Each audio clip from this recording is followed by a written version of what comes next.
Bonjour très chers amis. Ma vidéo de tous les week-ends sur l'Ukraine. Bien, je pense que tout le monde est au courant de la trahison de Trump, de l'ignominie de Trump, qui ne vaut pas plus cher que le boucher du Kremlin, Poutine. Dont il est en fait le vassal, je ne cesse de le dire, depuis la campagne des élections aux États-Unis, qu'il ne faut rien attendre de positif par le président Trump concernant l'Ukraine.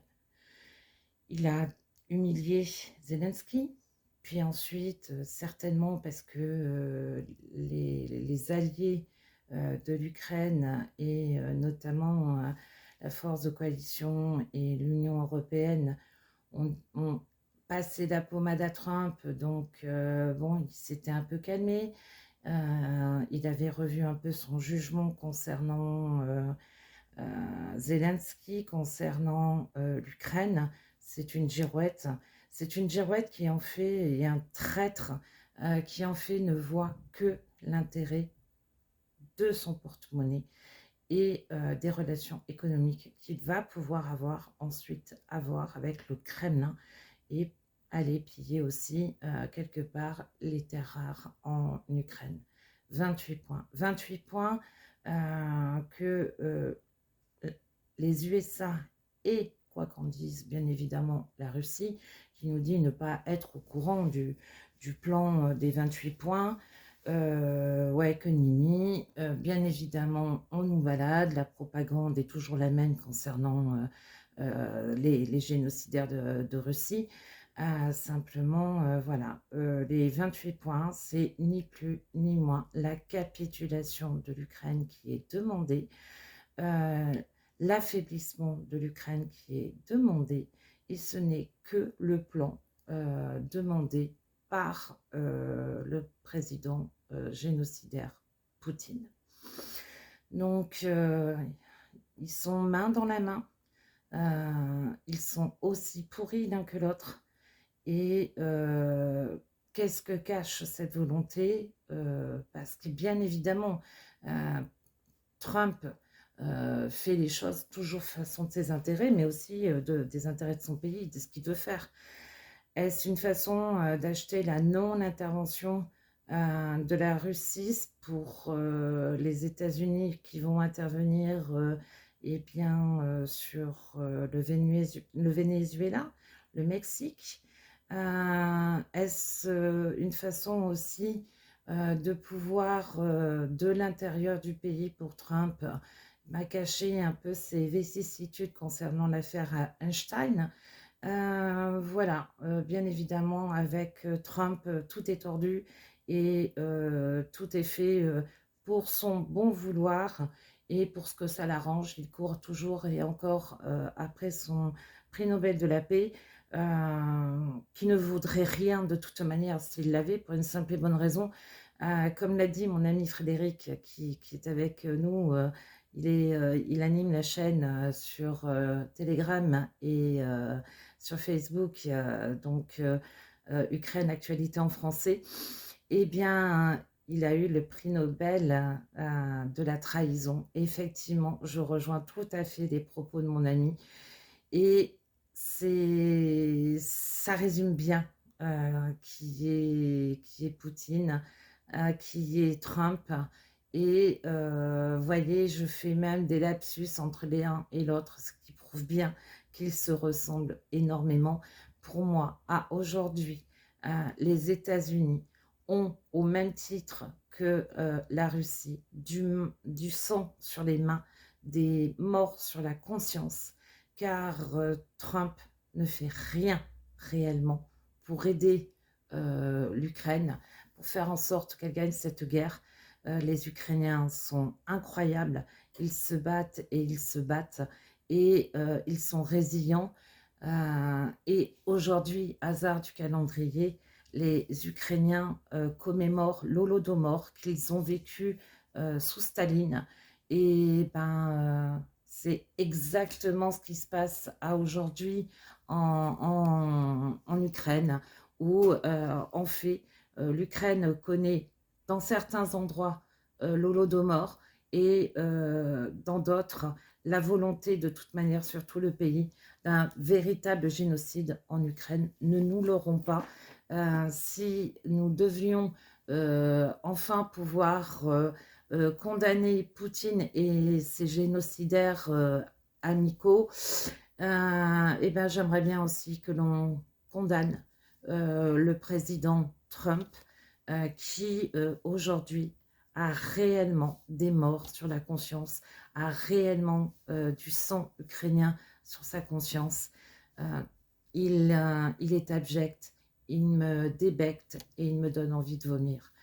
Aujourd'hui, une pensée spéciale également pour tous les morts, les enfants qui sont encore décédés cette semaine, Ternopil, Kharkiv, à nouveau Kherson, Tchernivtsi et bien d'autres villes, malheureusement en Ukraine, qui sont constamment tapées, Lviv, Kiev.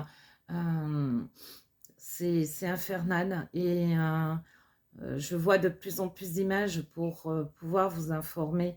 Je puis vous dire que je ne partage que un quart des informations que je trouve concernant l'Ukraine, car les images sont très dures et je sais que certains réseaux sociaux ne me laisseront pas passer des images, notamment Facebook, tout simplement parce que je vois des combats très difficiles où on voit en direct effectivement ce qui se passe et, et où on voit également, et ça, bon, bah, c'est comme ça, des drones qui percutent des gens. Alors, quand c'est des soldats russes, bah, voilà, ils n'ont rien à y faire en Ukraine. Et en parlant de soldats, nous avons les malgré nous en Ukraine, comme nous avions les malgré nous en France. C'est-à-dire que en Ukraine aujourd'hui, dans les territoires occupés, les hommes qui sont en âge de combattre sont de facto enrôlés dans l'armée russe et servent donc de chair à canon à Poutine. Ces Ukrainiens sont menacés par leur famille. On les menace de tuer leur famille, d'éliminer leurs enfants. C'est des malgré nous. Et voilà, ils se retrouvent face à leurs frères. C'est l'ignominie et les horreurs de la guerre. Et c'est important également que nous ayons ça à l'esprit. Dans toute guerre, malheureusement, on se retrouve avec des gens qui sont dans cette situation, notamment quand ils sont dans des territoires occupés. S'ils ne veulent pas perdre leur appartement, s'ils ne veulent pas que leurs enfants soient enlevés et envoyés en Russie. Voilà, il y a énormément de chantage, il y a énormément de pression sur la population dans les territoires occupés. On leur enlève leur appartement ou leur maison s'ils refusent de prendre le passeport russe. Alors, j'aurais tendance à dire, qui sommes-nous pour les juger? Nous ne savons pas comment nous réagirions nous-mêmes aujourd'hui si notre famille était menacée de mort, si nos enfants étaient menacés de mort ou d'enlèvement, si nous-mêmes nous étions violés et envoyés de force sur le front face à nos frères, à notre nation. Voilà, la guerre, c'est pas simple, c'est pas tout noir ou tout blanc. Il y a des zones grises et ces zones grises, eh bien, nécessitent également une autre réflexion que de dire, eh bien, ils n'ont qu'à déserter. Voilà, je ne veux pas juger ces personnes, sauf celles qui vont volontairement, bien évidemment. Là, c'est différent, ce sont des traîtres à leur pays. Et cela mérite effectivement d'être à minima jugé et emprisonné. Toujours une pensée, bien évidemment, pour tous ces morts, pour tous ces blessés en Ukraine, qu'ils soient civils, militaires, et par ailleurs, bien évidemment, une pensée pour les militaires sur le front qui se battent pour défendre l'Ukraine, et pour les bénévoles qui vont sur le terrain également pour aider et ravitailler les troupes ukrainiennes. Slava Ukraini, Heroyam Slava Ukraini Ponaduse.